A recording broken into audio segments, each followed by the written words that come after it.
There's David Hemmingway right there. What's up, Sensei? How are you?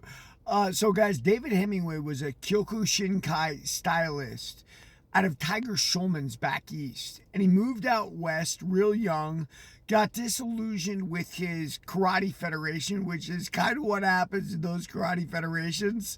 It's just natural. I mean, I think you see that with Brazilian Jiu-Jitsu guys jumping school now. So when David arrived in the Bay Area, he was already a Kyokushin black belt. And there he met Cesar Gracie very young.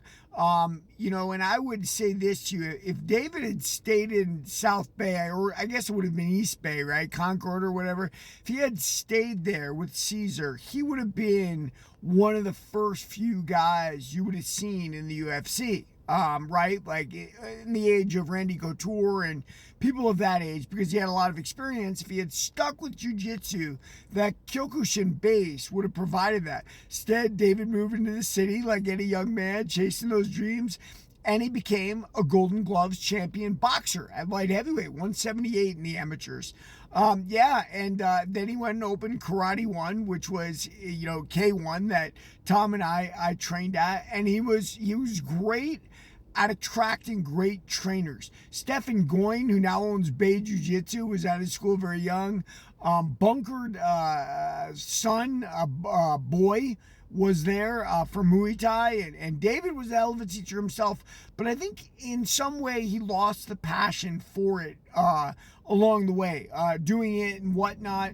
I think that life has many, many roads, and I can tell you myself, when I was in San Francisco, city life gets intoxicating, right? I was doing a lot of things, doing a lot of drinking, I was doing a lot of drugs, I was doing things I shouldn't have been doing. I should have been focused on the fight game and whatnot, but that's the joke of life, right? Does it pull us away from what we should be focused on? And young fighters that really make it are guys who are able to avoid those temptations, right? Delay gratification, if you will. That's what they say on everything. Whether you're talking about investments, whether you're talking about careers, is how long can you delay gratification so you can actually self-actualize? And that's difficult. So David's now in the Florida Keys down there. Last I checked, I just sold a washer down there, David, and he's got his own company down there. He's training people again. I think he's teamed up with a jiu-jitsu guy down there, because David never really finished his jiu-jitsu education, even though he was very naturally talented as an athlete for it.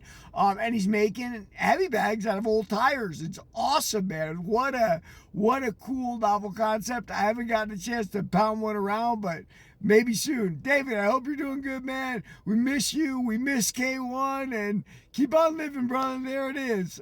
Oos.